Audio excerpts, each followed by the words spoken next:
All right, brother. Thank you so much for your time. Coming back from a baby shower. I appreciate Yeah, it, dude, mate. Alex, thanks for having me on. We're going to learn about movement. That's for sure. Well, how'd you get into this? Why did you get into this? Why did you stick to this? Let's talk about it. All right. So I initially got into college thinking I was going to do physics engineering, and that was Wow. my Holy shit. initial path. And quickly I realized I didn't like working with computers as much as I liked working with people. So I started personal training and getting into fitness, and it kind of just led me to switch to exercise science, eventually physical therapy, go through PT school, go through a bunch of different experiences. I had great experiences working for Nike. I had great experiences working as a strength and conditioning coach at a high school, building my own personal training business, and eventually just starting teaching all the things that I was learning in videos, which kind of started taking off. And now I make a lot of YouTube videos teaching people about movement. So that's kind of the story. I love it. I think the last video you did about a increasing muscle size and tendons and the difference Yeah. between with a little clipboard. Mate, I love the little diagrams. I was like, this, I don't know why, but this is really working for my brain.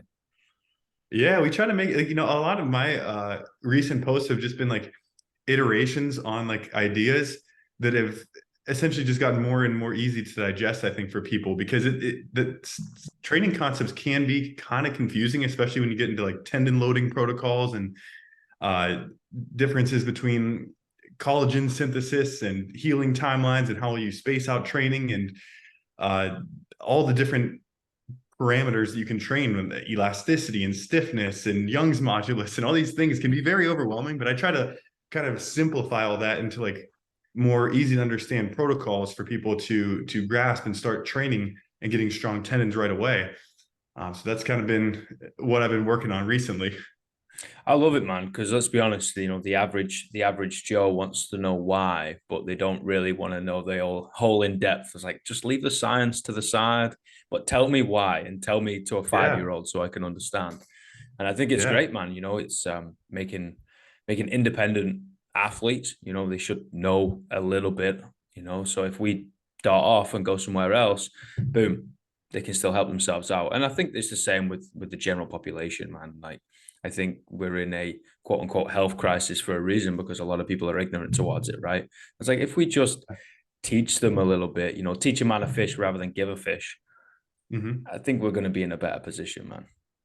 Yeah, yeah. I mean, there's a lot of things like basic principles that I think people should understand. Like one of those in regards to tendons is just how much load is actually required to improve strength. Meaning like you need to lift really fairly heavy weights if you want to make a change to like your tendon properties. So there's a lot of people out there who want to do these really lightweight exercises. And we kind of see that in early rehab when someone's injured. They're like Yeah. doing the 2 pounders, the 1 pounders. And I'm like, okay, it's a good starting point. Like we often have to dial all the way back to that really light load, but it's really not enough load to make meaningful progress on building a thick, strong, robust patellar tendon, right? Like we need to make sure, Mm. especially for our healthy athletes who just are having like a little bit of aches and pains every now and then, like those athletes really need to be pushing hard with their isolation exercises, their isometrics, things like holding a leg extension and pushing really hard and getting a lot of load through that patellar tendon if they want to see that tendon get stronger. And specifically using biomechanics and positions of movements like pushing the knee over the toe. There's been a lot of different crazes going around with knees over toes, but there's a lot of benefit to it. And if people can understand the benefits to it and understand how to progress, they're going to have really strong tendons that are going to give them the ability to do what they want to do. And we need it, right? Yeah, It's crazy because yeah, we get given all these rehab exercises, maybe with a little band or like you said, the 2 pound dumbbells. They're usually pink and got a little bit yeah. of dust on from the corner. And I was like, okay, cool. What's the development program here? Where are we going from this? Like, I don't know, man. Like I'm gonna use this for a little while and then I'm gonna jump straight back on the barbell. I'm gonna jump straight back into sprinting. You're like, Mm, what? yeah, Like there's got to be a gap here, guys. We have to bridge it. We can't just go, oh, yeah. I got banged up. I'm going to use a band. I'm going to do my clams, which is a which is a real big one, right? Like the amount of times I got a low back injury, or I got a hip injury, I got a knee injury, Oh, okay, cool. Do you see the physio? Yeah, yeah, I saw the physio. Okay, cool. But what did they tell you to do? Oh, this thing where I lie down. I was like, the clamshell. Cool. Anything else? No, not really. And I'm like, mint. And the next thing you know, oh, I'm clear to jump back in. I was like, no, no, no, no, no. It drives me crazy, huh? It's crazy, man. Like you can't go from zero to hero. Yeah. For let's just take all the science out of it and just look at it logically. It's illogical. Yeah. It's not a good idea, guys. But why'd you dive into this niche of the fitness industry so heavily? Well, that's a good question. I think like it really came down for me to like I had these problems. Like I would have like some knee pain when I was running, and then I'd like my hip would pinch when I'm squatting, and my shoulder just didn't feel right when I would bench press. And I had all these questions about it that I couldn't figure out. And at first it seemed so overwhelming to try to address a problem like that. It's like, what? I have no idea where this pain's coming from. Like, why does my hip always pinch on the right side whenever I squat deep? And what do? Okay, you go Google hip pinch, and oh, it tells you to do a clamshell or a banded hip distraction exercise or something. And sometimes those random exercises that you find on Google do work, Mm. and you kind of move on. But there's other problems that become a bit more complex, and it's harder to find those solutions. So over time, I've just kind of tried to develop like a more systematic approach than just throwing random exercises at it. So usually my approach is two steps. And I think anyone who's listening to this and has an injury can take this same two-step process to figuring out what's going on with their injury and what they can actually do to fix it. The first step is making a movement related change, meaning changing the movement pattern. So if your hip pinches in the front, you can change the movement pattern by changing your toe stance, right? You could take a wider stance, you could take a narrower stance, you could adopt a degree of toe out, you could toe your toes out 15, 20 degrees. And you can modify your stance. So that's modifying the movement pattern. And there's a bunch of different ways you can do that. You can modify the movement pattern by adding wedges, right? And whenever you add wedges under your feet, now your tibia essentially gets longer and your femur is relatively shorter. So that might help your trunk stay a little bit more upright. And maybe if you were just sensitive in the front of the hip temporarily, you can use wedges for 4 weeks, 6 weeks, and then gradually go lower wedges and then back down to full squatting with no hip pinch. And that's a movement strategy again. So there's this whole group of different movement strategies that we can use. And oftentimes those do fix the problem. Other problems need step two. And step two would be a capacity building issue or like a capacity building strategy. And this is often the case whenever you have recurrent tendon pain. So something like your patellar tendon in the front of your knee always hurts when you're jumping, or your hamstring keeps getting pulled whenever you're sprinting, or your Achilles tendon, it just always hurts whenever you have to run up hills. You might just have bad capacity in that area, in that tendon, to be able to handle loading, to handle the activity that you're trying to do. So in that case, we kind of address capacity. So that might be by doing calf raises or by doing heavy leg extensions or by doing split squats with your knee over your toe or by doing something to target that tendon that has poor capacity. And I think if we can do either step one, step two, or a combination of both, because a lot of issues need a combination of both of those things. But I think if people can kind of think from that framework and figure out what do they need? Do they need to change the movement? Do they need to build capacity? They address that appropriately. They're going to solve a lot more of their issues than they can by just kind of randomly looking for exercises on Google. For sure. Next thing you know, you're three Google searches away from I've got cancer. You're like, oh Christ. Okay. Yeah. Let's just like back it up a little bit and what's going on. You got the sniffles, you're gonna be okay. But I like it. I like a systematic approach to return to play, right? And trying to bridge that gap between return to play and prehab. Yeah. Because a lot of people go, no, I'm fine. Wait until they get banged up and then they have to rehab things, right? And it's like, well, if we would have done something before we get there, maybe there's a slight little twinge or discomfort rather than waiting for things to pop. I think Mhm. a question I'll have is, do you prioritize a lower intensity and a higher volume in the building the capacity? Would you be like 60%, 70%, 50%? That's a great question because a lot of people I think, are making a mistake in that exact choice. And initially, we need an entry point. So if someone's very painful, oftentimes I'll start with something like an isometric that's held for 30 seconds or 45 seconds. So it would be relatively low intensity and long duration in that case. That's often a good starting point. And maybe that's even appropriate if someone's in season, they're already doing tons of jumping, tons of sport practice. They just have so much load through their knee that they can't load, like more heavy loading actually might do them a disservice. So in certain cases, I would prioritize low intensity and long duration, such as those. Someone's really low capacity, needs a starting point, or they're in season, there's already a lot of demands on them. But for our athletes who are in a more of a chronic state of tendinopathy or tendon degeneration or pain, that's more, it's just kind of achy all the time. In that case, often they just haven't progressed to high enough loads. Because the thing is, the low intensity and the long duration stuff, it's a starting point. It can kind of hold your pain off temporarily. It has what we call like a bit of an analgesic effect or a temporary pain reducing effect. But to really get lasting change, we need to eventually progress to enough meaningful enough loads around, for especially for healthy athletes or young athletes, around 80 to 85 or even 90% of maximum. And it's important that we direct these loads specifically to the target tissue. So we want to load the tissue with the issue. That came from a mentor of mine, Chris Johnson, who's a really smart guy. Load the tissue with the issue. And then we do that by specifically targeting. So if it's a knee tendon, we have to do exercises that specifically put load through that knee tendon.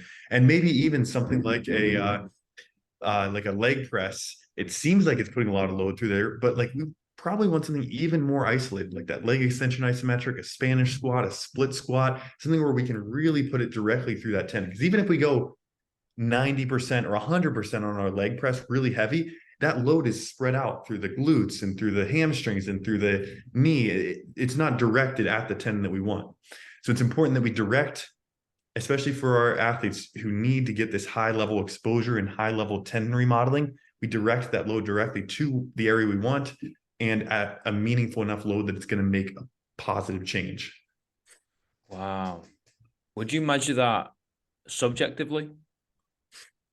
Well, there's like fairly complex clinical measurements for this, which I don't want to go into. But it basically all boils down to strain, and strain is like the amount of stress that you're putting through the tendon.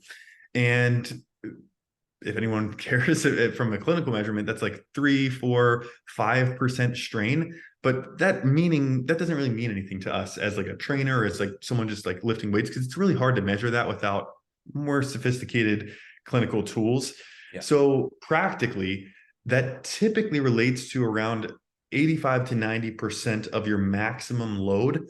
So that means like if you're doing a calf raise, that you probably want a load that you can only do about 6 reps with.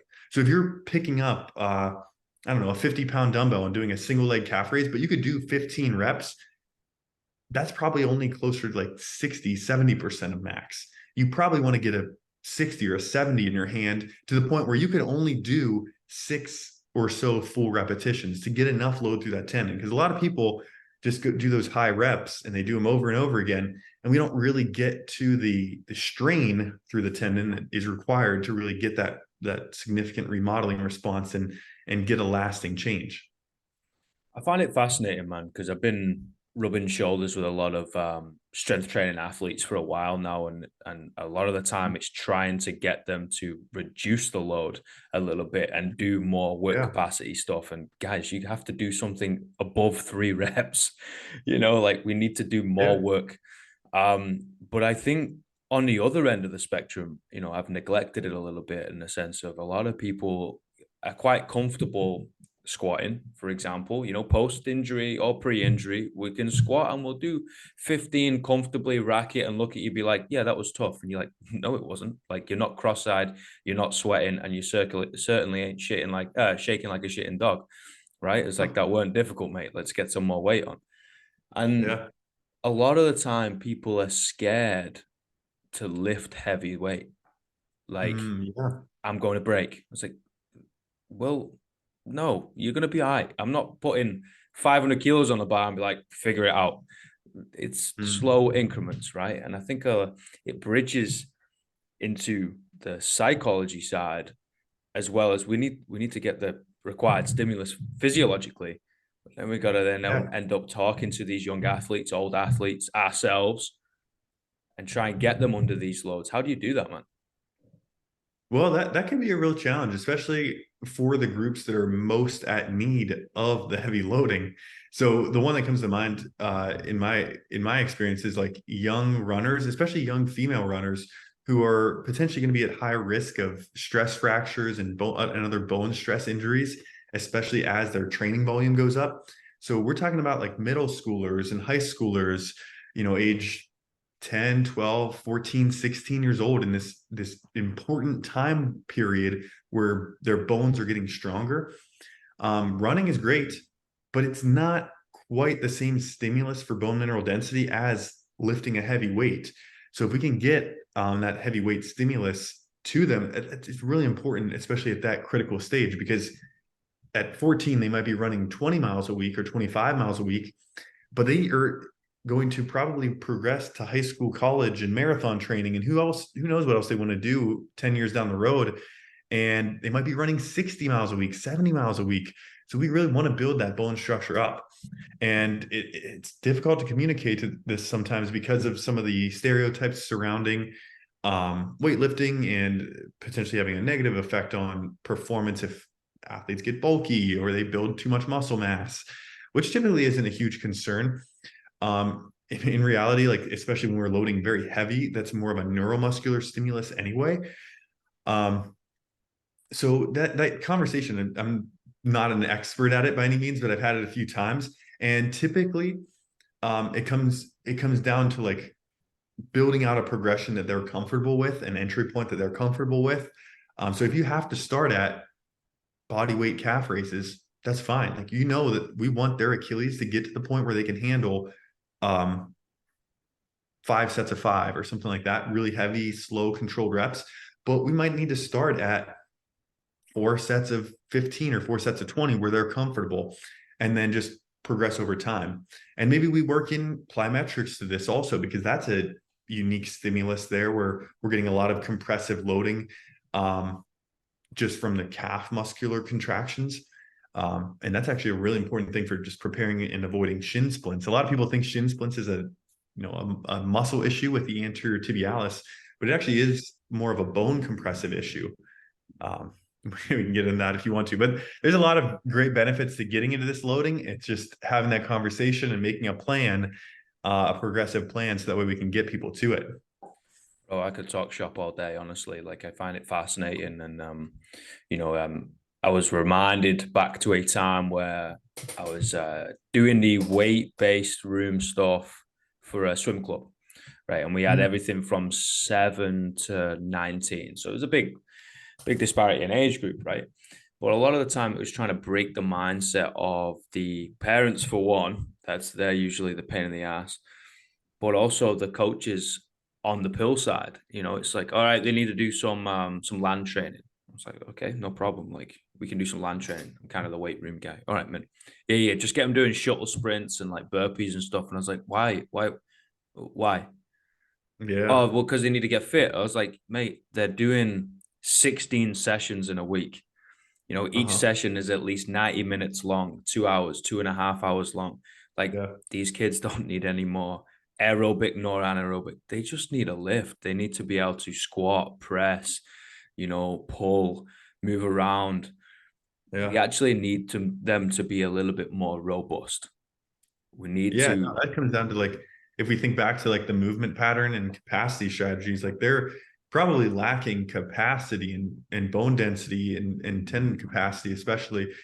And that actually becomes a huge issue, especially whenever swimmers who grew up swimmers their whole life then retire from swimming and take on running, yep, because they spend all of their critical bone mineral density building years in the pool with absolutely no ground reaction forces or compressive stimuli to like the bone, and then they jump out of the pool and then start running at 19, 20 whenever they're kind of past the peak of building bone mineral density. So it's like if we could just have paired some heavy strength work with the pool, that would have been really beneficial for them. And then the other thing with the aerobic stimulus is there's a lot of specificity to that. So doing a lot of burpees or a lot of like sprints or runs really doesn't help you swim that much because Yeah. people don't realize just how specific cardiovascular adaptations are. It would be like having your Tour de France cyclists go out on a 5 mile run. Like it actually has almost no carryover to cycling performance, similar to how running has very little carryover to swim performance. Yeah, I mean that's the problem with VO2 max testing, right? Like it's specific Yeah. to the task that you're completing. Like it's fantastic, it's great, it's awesome, you know. But it's like if I'm gonna go run, you know, that's awesome. But if I'm in the pill and I'm doing a VO2 max test on a treadmill, Yeah. where's the Pretty different. relatability? Yeah. Yeah, completely different. It's Yeah. completely different. Yeah, I love it. Like we got to. I think it's important that we identify that heavy is relative, right? When we say they should be Yeah. doing heavy lifting, it's not putting a kid or an 11-year-old underneath a barbell with 100 kilos on. No, no, no. It's getting the required stimulus for that individual, that young Mhm. male, young female, old female, doesn't matter who you are. It is a relative intensity, right? But we want it to be close to the top of the pyramid rather than, oh, I can do this all day, coach. I can talk to you all day. I can move and talk. And I'm twisting my head around. They're like, no, no, no. I want you to concentrate. Okay. We're going to hit anything up to 5 reps. We're going to get this done. You're going to rack it and then we're going to sit down. Yeah. I think people take the word heavy and run to the heavens with it. They're like, oh my God, we're going to be like breaking all these kids. It's like, yes, if we don't implement it correctly. You know, if we go 20 kilos one week and then 45 the next, I'm talking with slowly increment linear progression, mate. Like I think it's also underutilized for kids in terms of we're new, we're amateurs. Yeah, all we got to do is add 1.25 kilos, add Yeah. 5 pounds. It's nothing. We don't have to jump up 20 Ks. We don't have to like try and PR every week. You know, you shouldn't be going for a 1 rep max, in my opinion, anyway, under 2 years of weight training. Like, why? Build it, mate. Don't test it, build it. Yeah. No, I mean, heavy is relative to each individual. And like, that's the thing. Like you really the ideal stimulus. And people always ask me this, like, what's the best number of plyometrics to do per week or the best running volume per week? It's like probably 5% more than you did last week. Yeah. Like I don't know what you did last week. You know, you can set a target for where you want to get to, but for you this week and next week, we're within 5% of where you've been. That's our best stimulus for you. And then it's also managing fatigue as well, right? Especially when you've Yeah. got multidisciplinary sports and you've got someone who's a swimmer, but they like to play netball on the weekend, or you've got like, oh, I play rugby, football, lacrosse. And you're like, whoa, holy shit. Okay, cool. Like you're training 3 times a day for 5 days a week and then playing games on the weekend. And you're coming in and saying, yeah, how many times do I need to weight train? You're like, okay, let's figure this out. You know, like it's managing that stress, and I think that's why our job is kind of hard to define. You know, it's like, yes, we can sit down and theoretically create this beautifully written program, but Mhm. then it just might not work on the floor. And you're like, oh, fuck. Okay, I've got to like rip that up. And today we've got to do real light, real slow. Maybe it's the other way. You know, it's like, oh, we had a lower intensity, but you are moving and firing. I was like, ah, maybe we utilize this. It's this Yeah. weird, hairy fairy, topsy turvy. It's always changing. And you got to deal with people, right? We're not logical, we're emotional beings. We have to be able to adapt on the fly. Absolutely. Yeah. What's your purpose? Man, so my whole goal is to liberate all of the information about human movement to the people, to the masses. So anything I learn, I just want to teach to others. And because I want this information to be accessible, it makes it so much easier to make health related decisions for yourself whenever you are educated about how the body works. And it makes it so much easier not to fall for scammy things in the fitness industry whenever you know what's going on. So my goal through YouTube and Instagram and podcast and my Facebook group and all the places is just to just tell people all the things that I know and have them steal it all and share it all themselves. And I don't even want credit. Just tell everybody all the important things so that way they don't so that way they have it and they can solve their problems. But yeah, we definitely take things for granted, always being in the fitness space. There's some Mhm. things that we take it as a non-negotiable, right? Yeah, you should probably sleep 8 hours. Yeah, you should probably eat some pretty good food, right? Like I had a conversation a couple of weeks ago and they were like, oh, Alex, basically trying to lose weight, paraphrasing. Oh, okay, cool, cool. Yeah, I've lost and then I've plateaued. All right, cool. Like, talk me through it. Oh, well, I basically have soup and a bit of chicken at 1 p.m. and then I don't eat until the next day. And I was like, what? They're Hmm. like, yeah, that's kind of all I eat and I've plateaued. I was like, mate, you're not eating at all. I was like, yeah, but what about the weekends? He was like, oh, that's a different story. I was like, yeah, no shit, because you're not eating. And he goes, oh, I go a bit off the rocker. And I was like, yeah, how about we fuel ourselves? You know, just three macronutrients, eat your micronutrients. Eat the bloody Yeah. vegetables. Yeah, let's go 3 meals a day like a normal person and then see what that's like.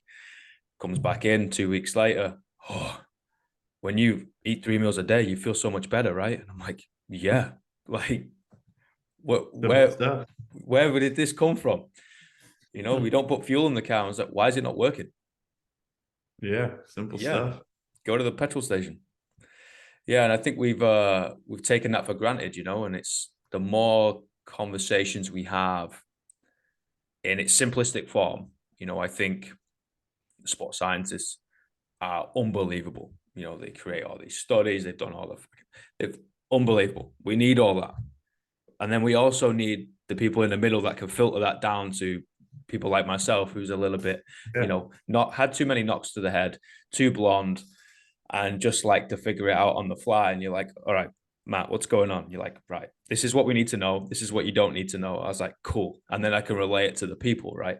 And we Yeah. need that system to filter down. And then we can filter back up because a lot of the time, if we're just in the lab, we take Yeah. it out of context and you're like, yeah, guys, it doesn't work with people because Mm. they're weird and we're these weird creatures that just won't respond to that, and you're like, oh, okay, that's interesting, let's go back to the drawing board, try something else, let's get the psychologists involved. And I think it's cool. I think we need to go up and down the chain.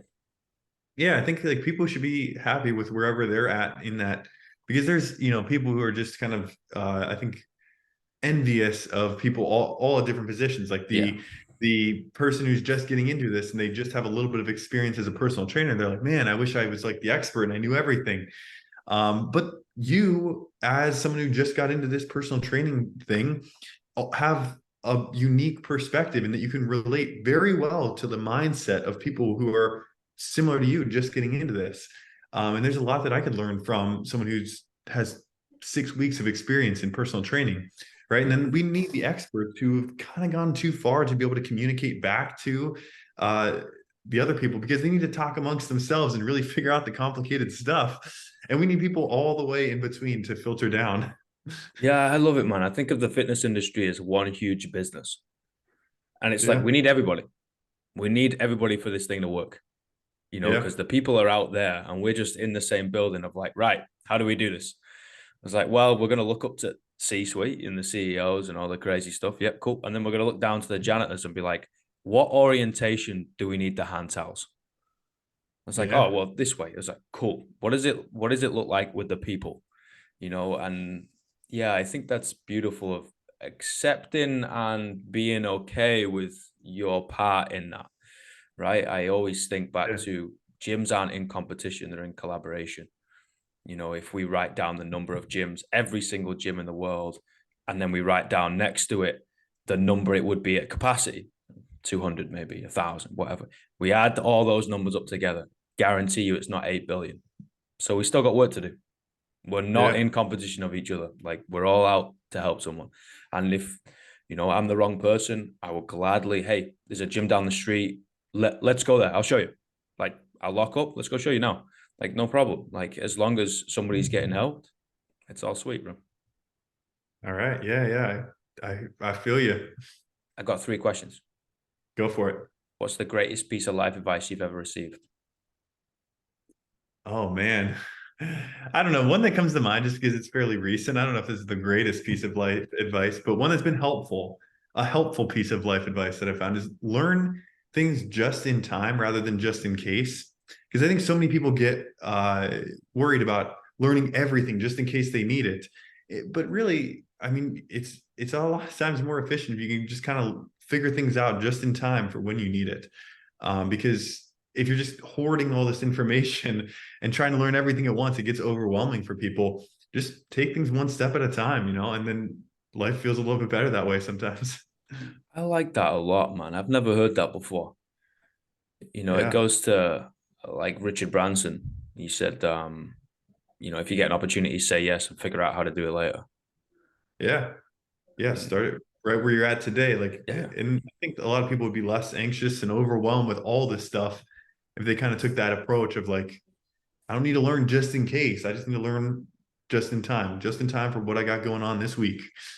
and we see it with members and athletes coming in, right? It was like, I want to learn more about this training thing. It was like, oh, what about this? And then they spew off some old school USSR weightlifting program. You're like, what the fuck? You can't even Yeah. bench press. What are you talking about? Don't Yeah. talk to me about that type of stuff. Let's learn the basics first, and then we can Yeah. slowly start peeling back those layers of the onion. But yeah, I like that a lot, man. I'm gonna be thinking about that. What's the worst piece of life advice you've ever received? Oh, you know what? One that comes to mind is someone told me pretty early on, whenever I was just starting to share information, I'd probably posted something that was wrong, and I probably have done that a bunch of times. But they were like, "You really should wait until you're more of an expert to start posting stuff." And I'm like, I think a lot of people get that advice early on, and they're like, "What? Oh, I should just wait." And then they wait and they wait and they wait, and by the time they are an expert, they can't even relate back to what they were trying to solve or relate back to people really. So I think the advice of like wait until you're an expert, which is either occasionally told to people and a lot of times just sits in the back of people's head, is like I think that's pretty bad advice because you only build expertise from sharing and from getting feedback. So every time that I've posted something that's wrong, it's been an opportunity to learn and clarify my understanding. And as long as you're doing it in good faith and you're doing and sharing the best information you have at the time, I think you're good. Like just put it out there and see what the world gives you back. That's it, man. How are you supposed to learn? Yeah. You Don't know, put too much the, pressure on yourself. come on, let's just try. So not everything's Yeah. gonna work. What's the age old saying? Just throw enough shit against the wall, eventually something's gonna stick. Yeah. There is a PG version of Sure. spaghetti, but come on, we don't use that. Last question. What are the three words you would tell your younger self? Three words. Um, um, just stay patient, just stay patient. Because I Wow. think so many times I've tried to rush ahead to like, oh, I need to be here, I need to be there. And so many times whenever you try to take too many steps forward, you end up taking a step back. So if you just stay patient, you kind of get where you need to be when you're ready to be there. Brother, I value what you do a hell of a lot because I think people who spend a hell of a lot of time thinking and then trying to relay it on to the masses or at least to one more person, Mhm. they are able to make it personable and they're able to break it down in a manner that many people can understand, not just one type of personality, right? Of just like, no, do or die or go hard or go home. It's like, no, there's other ways. And I think it's I think it's beautiful to see someone who's spent a lot of time thinking around one particular subject and is able to relay it articulately. So thank you, Yeah. bro. Thanks for having Appreciate me on and let me share some information with people. Hopefully they liked it. I appreciate your time, man, so much. And mate, if I'm ever knocking around NC, I'll let you know. Come through. All right. Man. All right. You have a great day and we'll speak soon. All right. Cool. Take care. Thanks, bro. Bye, everybody.